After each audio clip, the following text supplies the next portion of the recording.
Hello everyone, welcome to my YouTube channel UPSC with Rashmi. UP PCS 2024 prelims exam और UP RO ARO का जो prelims exam होने वाला है री एग्ज़ाम, उसके लिए इंडियन पॉलिटी का आज हमारा प्रैक्टिस सेट नंबर 5 है। 4 टेस्ट हम ऑलरेडी कंप्लीट कर चुके हैं। अगर आपने नहीं देखा है तो आप देख सकते हैं। 4 पार्ट हम ऑलरेडी कंप्लीट कर चुके हैं। शुरू करते हैं आज का वीडियो। हमारा आज का फर्स्ट क्वेश्चन है, निम्नांकित में से कौन सा एक भारत शासन अधिनियम 1935 में स्वीकार किया हुआ महत्वपूर्ण और स्थायी अवयव नहीं है। यानी हमें बताना है कि इनमें से कौन सा भारत शासन अधिनियम 1935 की विशेषता नहीं है। ऑप्शन है ए, देश के लिए लिखित संविधान। ऑप्शन बी, विधानमंडल के लिए निर्वाचित और जवाबदेह प्रतिनिधि। ऑप्शन सी, एक संघ की योजना पर विचार। और ऑप्शन डी, विधानमंडल के लिए सरकारी सदस्यों का समवाचित यानी नॉमिनेट किया जाना। इसका सही आंसर है ऑप्शन नंबर ए, देश के लिए लिखित संविधान। ये प्रावधान 1935 के भारत शासन अधिनियम में नहीं था। बाकी सभी प्रावधान 1935 के भारत शासन अधिनियम में दिए हुए थे। देश के लिए एक लिखित संविधान का सर्वप्रथम जो उल्लेख किया गया था वो किया गया था 1942 के क्रिप्स मिशन के द्वारा। ये आपको ध्यान रखना है। तो हमारा सही आंसर होगा option number A. Next question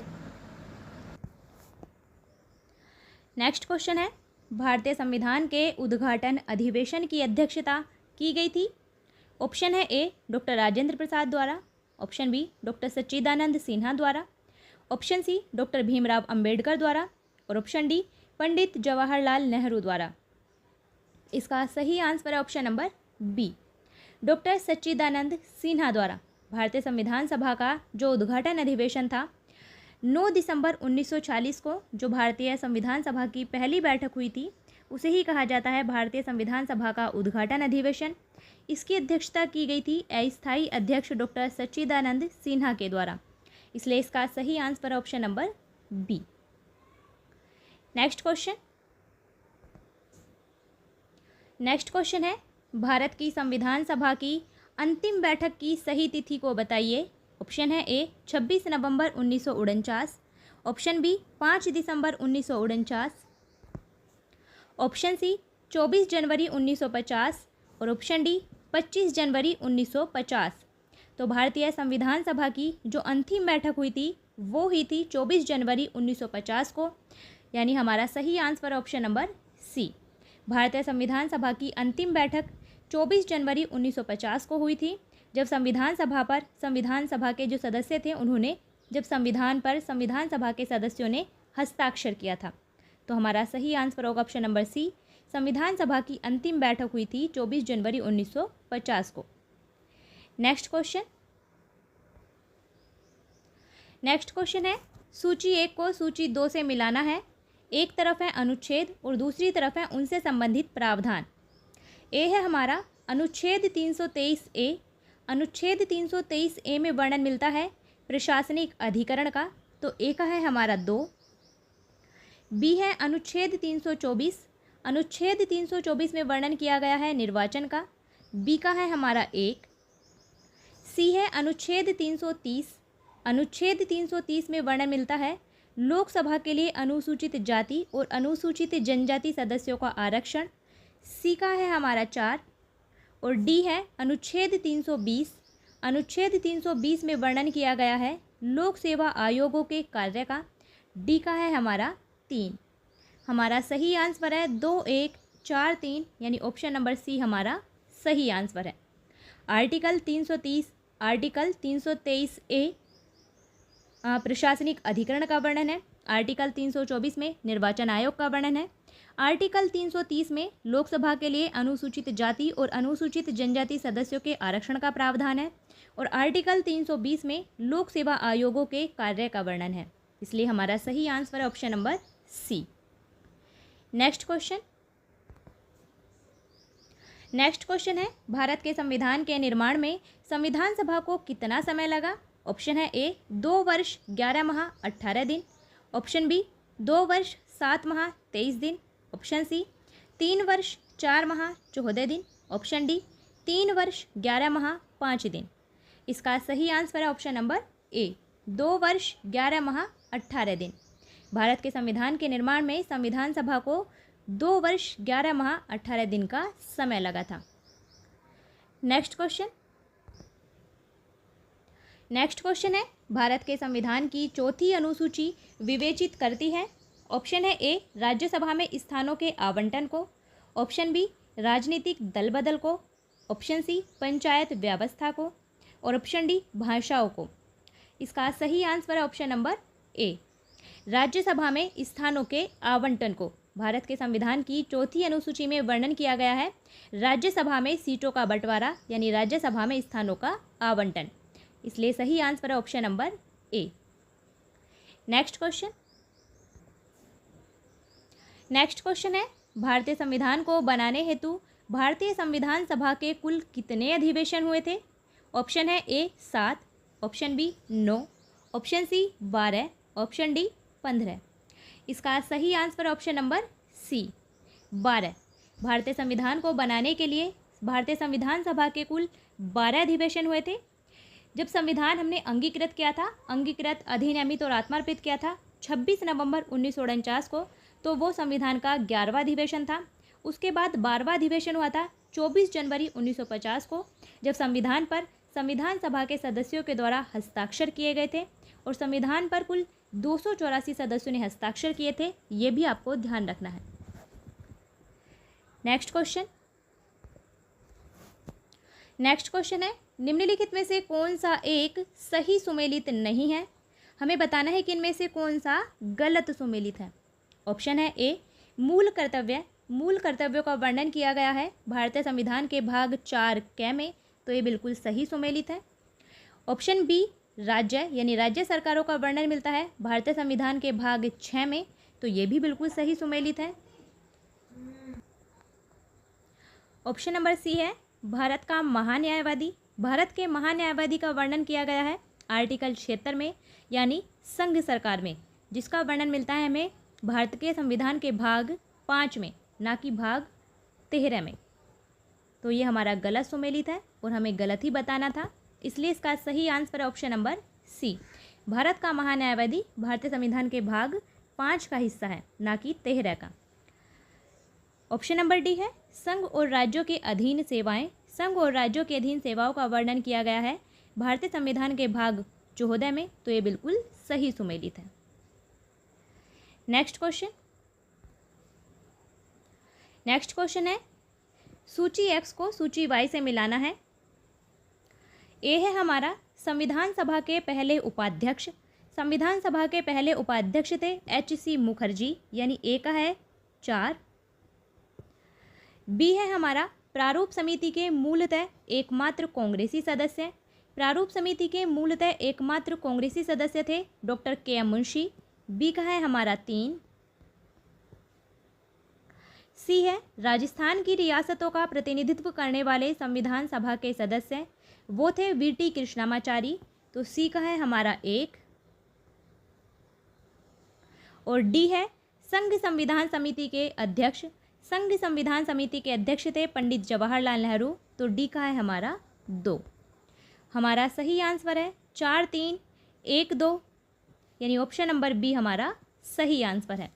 संविधान सभा के पहले उपाध्यक्ष H.C. मुखर्जी, प्रारूप समिति के मूलतः एकमात्र कांग्रेसी सदस्य K.M. मुंशी, राजस्थान की रियासतों का प्रतिनिधित्व करने वाले संविधान सभा के सदस्य V.T. कृष्णामाचारी और संघ संविधान समिति के अध्यक्ष पंडित जवाहरलाल नेहरू। सही आंसर होगा option number B. Next question है, निम्नलिखित में से कौन संविधान प्रारूप समिति के सदस्य थे? हमें बताना है कि इनमें से कौन से संविधान की प्रारूप समिति के सदस्य थे। तो सबसे पहले बात करते हैं प्रारूप समिति की। प्रारूप समिति का गठन किया गया था 29 अगस्त 1947 को, जिसमें कुल 7 सदस्य थे। डॉक्टर भीमराव अंबेडकर प्रारूप समिति के अध्यक्ष थे और इसमें 6 अन्य सदस्य थे। N Gopalaswami Ayyangar, Alladi Krishnaswami Ayyar, doctor K.M. Munshi, Mohammad Saadulla, B.L. Mitra और D.P. खेतान। B.L. मित्र ने स्वास्थ्य कारणों से इस्तीफा दे दिया था, जिनके स्थान पर N. माधवराव को समिति में शामिल किया गया था। और डीपी खेतान की मृत्यु 1948 में हो जाने के कारण उनके स्थान पर टी कृष्णमाचारी को संविधान में शामिल यानी प्रारूप समिति में शामिल किया गया था। तो हमें बताना है कि इनमें से कौन से प्रारूप समिति के सदस्य थे। एन गोपाल स्वामी अयंगर प्रारूप समिति के सदस्य थे। अल्लादी कृष्ण स्वामी अय्यर ये भी प्रारूप समिति के सदस्य थे, लेकिन जवाहरलाल नेहरू और सरदार पटेल ये प्रारूप समिति के सदस्य नहीं थे। इसलिए हमारा सही आंसर होगा 1 और 3 सही है, यानी ऑप्शन नंबर सी हमारा सही आंसर है। नेक्स्ट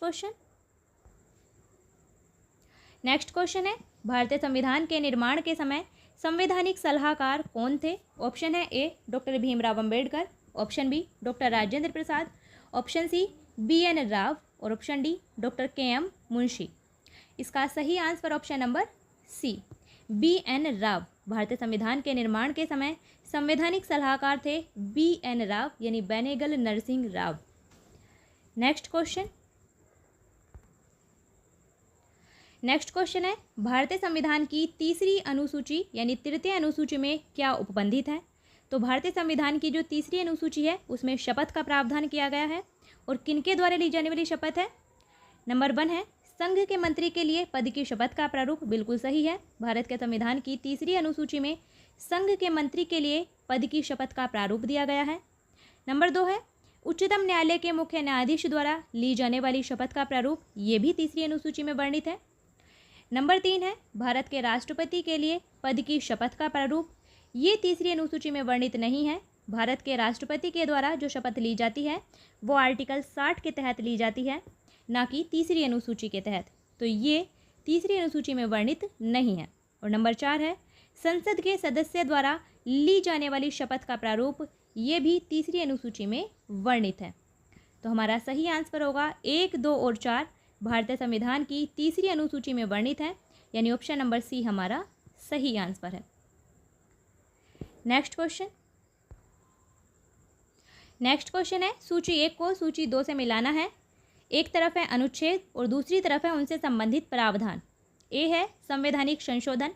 संवैधानिक संशोधन का प्रावधान किया गया है, यानी संविधान संशोधन का प्रावधान आर्टिकल 368 में, यानी ए का है हमारा 4। बी है वित्त आयोग। वित्त आयोग का प्रावधान किया गया है आर्टिकल 280 में, बी का है हमारा 3। सी है वित्तीय आपातकाल। वित्तीय आपातकाल का वर्णन किया गया है आर्टिकल 360 में, सी का है हमारा 1। और डी है अखिल भारतीय सेवाएं। अखिल भारतीय सेवाओं का वर्णन किया गया है आर्टिकल 312 में, डी का है हमारा 2। हमारा सही आंसर है 4, 3, 1, 2, यानी ऑप्शन नंबर बी हमारा सही आंसर है। संवैधानिक संशोधन का प्रावधान आर्टिकल 368 में, वित्त आयोग का प्रावधान आर्टिकल 280 में, वित्तीय आपातकाल का प्रावधान आर्टिकल 360 में और अखिल भारतीय सेवाओं का प्रावधान आर्टिकल 312 में किया गया है। नेक्स्ट क्वेश्चन है भारतीय संविधान में मूल अधिकारों का विचार लिया गया है। ऑप्शन है ए ब्रिटेन के संविधान से, ऑप्शन बी आयरलैंड के संविधान से, ऑप्शन सी कनाडा के संविधान से और ऑप्शन डी अमेरिका के संविधान से। इसका सही answer option number D America के संविधान से। भारतीय संविधान में मूल अधिकारों का विचार अमेरिका के संविधान से लिया गया है, इसलिए सही answer option number D. Next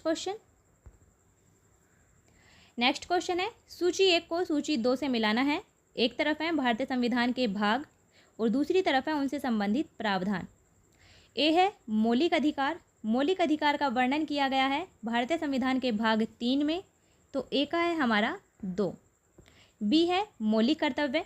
मौलिक कर्तव्यों का वर्णन किया गया है भारतीय संविधान के भाग 4A में, तो बी का है हमारा 1। सी है संघ सरकार। संघ सरकार का वर्णन किया गया है भारतीय संविधान के भाग 5 में, सी का है हमारा 4। और डी है आपातकालीन उपबंध। आपातकालीन उपबंध का प्रावधान किया गया है भारतीय संविधान के भाग 18 में, तो डी का है हमारा 3। सही आंसर होगा 2, 1, 4, 3, यानी ऑप्शन नंबर ए हमारा सही आंसर है। मौलिक अधिकारों का वर्णन भारतीय संविधान के भाग 3 में किया गया है। मौलिक कर्तव्यों का वर्णन भारतीय संविधान के भाग 4A में किया गया है। संघ सरकार का वर्णन भारतीय संविधान के भाग 5 में मिलता है और आपातकालीन उपबंध भारतीय संविधान के भाग 18 में वर्णित है। सही आंसर होगा ऑप्शन नंबर ए। ये था हमारा आज का वीडियो, जिसमें हमने पॉलिटी से रिलेटेड कुछ क्वेश्चन डिस्कस किए हैं। 4 पार्ट हम ऑलरेडी कंप्लीट कर चुके हैं। अगर आपने नहीं देखा है तो आप देख सकते हैं। अच्छे से पढ़िए, रिवाइज़ कीजिए, वीडियो को शेयर भी कीजिए। आपका जो भी डाउट हो, जो भी क्वेश्चन हो, आप कमेंट बॉक्स में लिख सकते हैं। फिर मिलते हैं नेक्स्ट वीडियो में। तब तक के लिए बेस्ट ऑफ लक।